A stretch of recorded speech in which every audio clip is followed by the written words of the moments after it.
Hello dear learners, मैं doctor Arshi. आज हम बोर्ड स्किल के बारे में पढ़ने जा रहे हैं।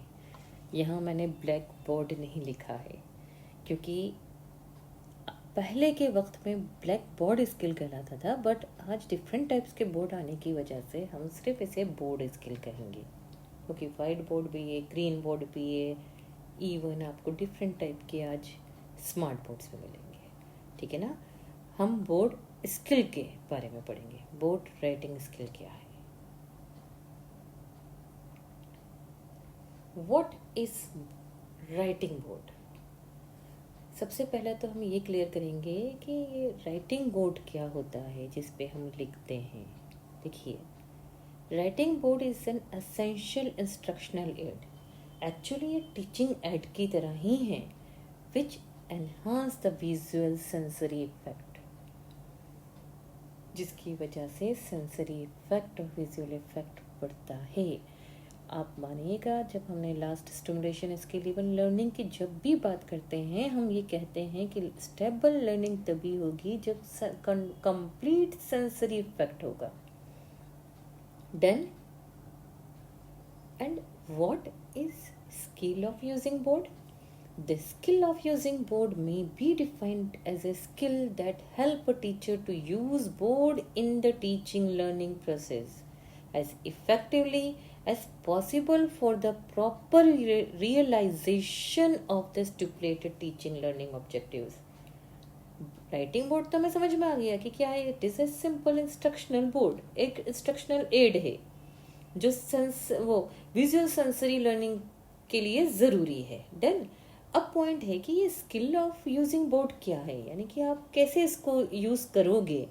उसके लिए कहा जा रहा है कि ये टीचिंग लर्निंग प्रोसेस को, यानी कि कब अगर टीचिंग हो रही है तो मतलब अगर क्लास में कुछ टीचर पढ़ा रहा है तो टीचिंग लर्निंग प्रोसेस कहलाती है। उसको एक अच्छे से पढ़ाने का तरीका है कि बोर्ड को कैसे यूज़ करेगा टीचर। अब वो बोर्ड वाइड भी हो सकता है, वो कैसा भी हो सकता है।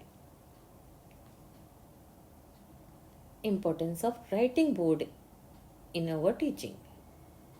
Essential teaching aid क्या है ये? टीचिंग एड है, एसेंशियल ज़रूरी। मीडियम ऑफ कम्युनिकेशन, क्योंकि स्टूडेंट के साथ बातचीत करने का तरीका है।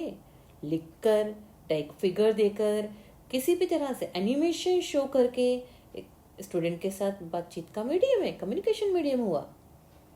Reflects teacher thought in writing, teacher अपनी बात को लिख कर बताता है। सेंटर ऑफ स्टूडेंट फोकस, बिना बोर्ड के क्लास पॉसिबल ही नहीं है। अब वक्त जो बदला है तो जो हमारा डिजिटल बोर्ड है वो भी बोर्ड है। Enhance the visual sensory effect. What is the purpose of board? Board का क्या पर्पस है? क्यों यूज करता है टीचर? अपनी लेसन की समरी को लिखने के लिए। पूरा लेसन कभी नहीं लिखते हैं टीचर, बट उसके कुछ इंपॉर्टेंट पॉइंट्स को वो बोर्ड पर लिखते हैं। फिगर ड्रॉ करने के लिए, डायग्राम्स के लिए, ग्राफ्स के लिए, इन सब के लिए बोर्ड यूज होता है। डेरिवेशंस के लिए, खासतौर से फिजिक्स, केमिस्ट्री, इनमें मैथ्स में प्रॉब्लम सॉल्विंग के लिए कोई डाउट आया स्टूडेंट को तो झट से टीचर बोर्ड पे पूछकर उसको एक्सप्लेन करते हैं। कीवर्ड्स लिखते हैं, खास तौर से इंग्लिश या किसी में भी, इवन इंग्लिश में ही नहीं, हमारे सारे सब्जेक्ट्स में कीवर्ड्स लिखे जाते हैं। न्यू वोकैबुलरी में, स्पेलिंग्स में, कुछ बात को हाईलाइट, कुछ स्पेशल टॉपिक को हाईलाइट करना है, कुछ थॉट्स हैं, पॉइंट्स हैं, फॉर्मूलाज हैं, क्वेश्चंस हैं, उनको बोर्ड पे लिखा जाता है। स्टूडेंट रेस्पॉन्सेस के लिए, ओपिनियन के लिए, आंसर्स के लिए, स्टूडेंट के रेस्पॉन्स को भी टीचर लिखते हैं। उनके वो कुछ बता रहे हैं तो उसको समझाने के लिए भी लिखते हैं। इवन जो भी सही आंसर है उसे बोर्ड पे टीचर यूज़ करते हैं। होमवर्क देने के लिए ये तो शुरू से चला आ रहा है कि बोर्ड पे इवन हमारे लिए भी रहेगा। पीपल टीचर्स, आप लोग अपना एक ब्लैक बोर्ड लेना पड़ेगा या वाइट बोर्ड लेना होगा। लास्ट में क्लास में से जब जाने वाले होंगे उससे पहले आप HW लिख देंगे होमवर्क, उसके लिए तो होता ही है। इम्पॉर्टेंट डायरेक्शन के लिए, रेफरेंसेस के लिए। अब हम पढ़ रहे हैं टाइप्स ऑफ बोर्ड। बोर्ड कितने टाइप के हैं? ब्लैक बोर्ड, जनरली हम इस स्किल को भी ब्लैक बोर्ड स्किल कहते हैं। क्यों कहते हैं? क्योंकि शुरू से ब्लैक बोर्ड पे ही हम पढ़ते आ रहे हैं और वो चॉक के लिए चॉक के साथ यूज़ होता था। वाइट और कलरफुल चॉक्स के साथ यूज़ होता था ब्लैक बोर्ड हमारा। याद आ गया होगा आपको। Green chalk board, green colour का बोर्ड रहता है, ये कांच वाले भी मतलब ग्लास के भी होते हैं और डिफरेंट टाइप्स के। मैंने तो यहाँ पे बहुत कम लिया है, वैसे डिफरेंट टाइप्स के हमारे बोर्ड्स अवेलेबल हैं। मैंने आपको समझाने के लिए, बस शो करने के लिए लिए हैं थोड़े से। वाइट बोर्ड सिंपल, हमारे कॉलेज में वाइट बोर्ड ही है। एक वाइट बोर्ड मूवेबल भी होता है जो इजीली मूव भी कर लिया जाता है। Types of interactive white board, और उसके अलावा बहुत सारे हमारे इंटरेक्टिव वाइट बोर्ड्स भी हैं जो स्मार्ट बोर्ड्स के फॉर्म में भी हैं, जिसको हम स्मार्ट बोर्ड्स कहते हैं। आजकल तो इतने स्मार्ट बोर्ड आ गए हैं कि आप उस पर लिख भी सकते हैं, आप अपने पीपीटी भी रन कर सकते हैं उस पर, और इवन उस पीपीटी पे भी आप लिख सकते हैं। ये सब हमारे डिफरेंट टाइप्स के बोर्ड्स हैं। अब हम टॉपिक पे आ रहे हैं। हमने सैंपल ब्लैक बोर्ड ही लिया है, और आप अपनी डायरी में भी ब्लैक कलर के पेपर के साथ ही सैंपल ब्लैक बोर्ड लगाएंगे। क्लियर? जो आप लोगों को डायरी मिलेगी आपके प्रैक्टिकल की, 100 मार्क्स का पेपर है आपका, माइक्रो टीचिंग करके जो पेपर है, प्रैक्टिकल पेपर है, प्रैक्टिकम है ये आपका। इसमें जब आप डायरीज बनाएंगे उसमें भी आप इसी तरह से बोर्ड लगाएंगे सैंपल फॉर्म में। तो हम इसमें क्या क्या लिखेंगे ये चीज़ें देख रहे हैं, देखिए ध्यान से। डेट, सबसे पहले हमें लिखनी होगी डेट जो भी हमारी आ रही है।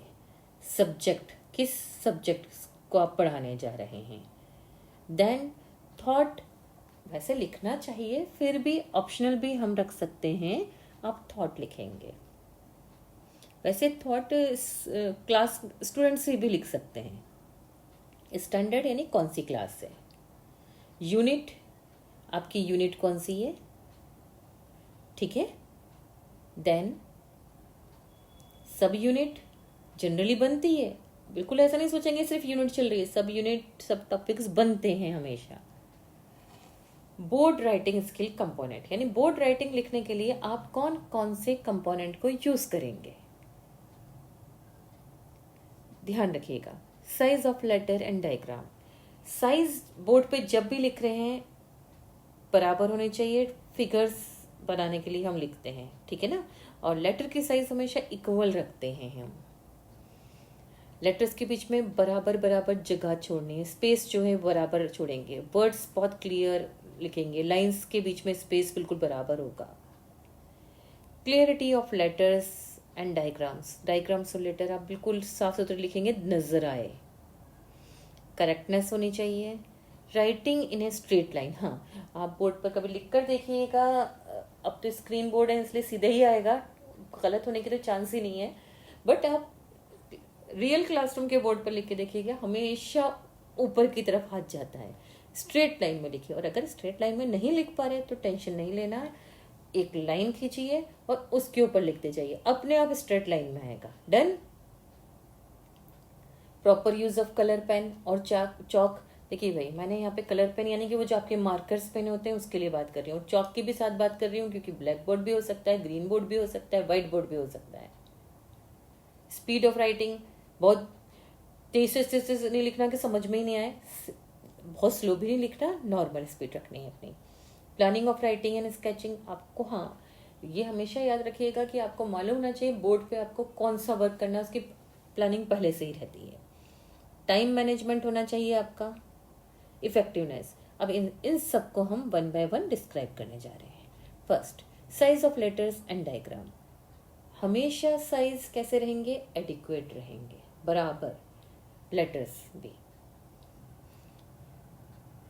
Different size of Capitals and small letters, जो आपके स्मॉल लेटर्स हैं वो उनका साइज, मतलब स्मॉल लेटर और कैपिटल लेटर्स का साइज अलग होना चाहिए, नहीं तो पता चले एक ही साइज में दोनों चल रहे हैं, पता ही नहीं है स्मॉल लेटर क्या है कैपिटल लेटर क्या है। Uniform size of capital letter, अगर कैपिटल लेटर यूज कर रहे हैं तो यूनिफॉर्म, जैसे स्क्रीन पे तो अगर आप है ना कंप्यूटर स्क्रीन पे यूज कर रहे हैं तो अपने आप कैपिटल लेटर की सबकी साइज एक ही आ जाती है, जैसे मेरी साइज, मेरे टॉपिक की हेडिंग की साइज आई है। Uniform size in small letters. Distinct letters, spacing between letter and words and lines, यानी लाइन्स और इसके बीच में कितनी जगह छोड़ी जानी चाहिए ये फिक्स होना चाहिए। ऐसा नहीं है कि 2 लेटर्स के बीच में तो बहुत सारी जगह है, सॉरी 2 वर्ड्स के बीच में या लेटर्स के बीच में जगहें खूब सारी हैं, ऐसा नहीं, आपको प्रॉपर छोड़ना है। एडिक्वेट स्पेसिंग यानी फिक्स होना चाहिए कि जैसे आपको याद होगा जब आप छोटे होंगे तो जब आपको मम्मा ने पकड़ के हाथ से लिखना सिखाया होगा तो फिंगर स्पेस छुड़वा दी थी। मम्मा कहती थी अगर आपको लिखना है तो एक उंगली के बराबर की जगह छोड़ो। बिल्कुल, अगर आपको बोर्ड पे काम करना है तो वो ही वक्त दोबारा याद करना पड़ेगा और बोर्ड पर आपको फिक्स रखना है कि कितनी लाइन कितना स्पेस छोड़ना है। वर्ड्स एंड लाइन्स में स्पेस कैसे देना है। Clarity of letters and diagram. Diagram और letters should be clear and neat, साफ सुथरे होने चाहिए। फिगर प्रॉपरली ड्रॉ होने चाहिए। फिगर लेबल होने चाहिए। Correctness, content should be correct. हाँ, जब भी आप बोर्ड पर लिख रहे हैं तो कंटेंट सही लिखें क्योंकि स्टूडेंट्स कॉपी करता है। Content should be correct grammatically also, खाली ऐसे ही नहीं, ग्रामर भी, यानी पेड़ पर पत्ता लगाए नहीं है, पेड़ पर पत्ते लगे हैं। और सीता कौन था नहीं है, सीता कौन थी। Writing in a straight line, ये तो हमने क्लियर कर ही लिया कि भाई सीधा ऊपर जाएगा, वैसे नहीं, सीधे स्ट्रेट लाइन में लिखो। स्ट्रेट लाइन लिखने के लिए सबसे बेस्ट एक लाइन खींचो, उसके ऊपर लिखते चले जाओ, टेंशन नहीं लेना। Proper use of colour markers and chalks, हाँ भाई ये ध्यान रखिएगा। जनरली आप कलर मार्कर्स और चॉक्स का बहुत प्रॉपरली यूज करेंगे। कैसे? Avoid excess use of colour chalk and colour markers. ज्यादा मतलब ऐसा नहीं कि जरूरत से ज्यादा ही पूरा हमने कलरफुल कर दिया। जो हमारा इम्पोर्टेंट पॉइंट है उसको ही हमें व्हाइट चॉक या ब्लैक पेन से यूज करना है। अगर ब्लैक बोर्ड है व्हाइट चॉक यूज करेंगे, अगर व्हाइट बोर्ड है तो ब्लैक मार्कर यूज कर लेंगे हम। Colour chalk and coloured marker can be use to highlight करने के लिए जो मेन पॉइंट्स होते हैं उनको। Speed of writing should be proper and easy way, मतलब आराम से लिखिए, इजी वे में लिखिए, ज़्यादा परेशान नहीं होना। प्लानिंग इन ऑफ राइटिंग और स्केचिंग, आपको पहले से प्लान करके आना है कि आपको क्या लिखना है, कंटेंट। पॉइंट वाइज राइटिंग लिखिए, पॉइंट लिखते जाइए। Use geometrical aids where required, हाँ अगर आपको ज्योमेट्रिकल एड की यूज है, जैसे मैथ्स के स्टूडेंट्स को हो सकती है, फिजिक्स के स्टूडेंट्स को हो सकती है, तो आप ज्योमेट्रिकल एड यूज करेंगे। you are planning about BB writing should be reflected as it's on the board। आपकी जो भी प्लानिंग है वो आपके ब्लैक बोर्ड पर बहुत प्रॉपरली रिफ्लेक्टेड होती है। Time management and effectiveness last point है कंपोनेंट्स के, यानी टाइम मैनेज करेंगे कि इतनी देर मुझे बोर्ड पे लिखना है, इतना मुझे स्टूडेंट को समझाना है, एक्सप्लेन करना है, इतने में स्टूडेंट से इंटरेक्ट होना है। एक और बहुत इंपॉर्टेंट चीज़ है कि कभी भी बोर्ड पर आप पीट करके, स्टूडेंट से पीट करके, बैक शो करके नहीं करेंगे, आप एंगल बनाएंगे। वो एंगल आपका 45 to 60 डिग्री का रहेगा। कभी भी आप सीधे नहीं लिखें, मतलब स्टूडेंट से इंटरेक्ट होते हुए ही आपको लिखना है और आपकी राइटिंग इफेक्टिव होनी चाहिए। डन? Okay, thank you.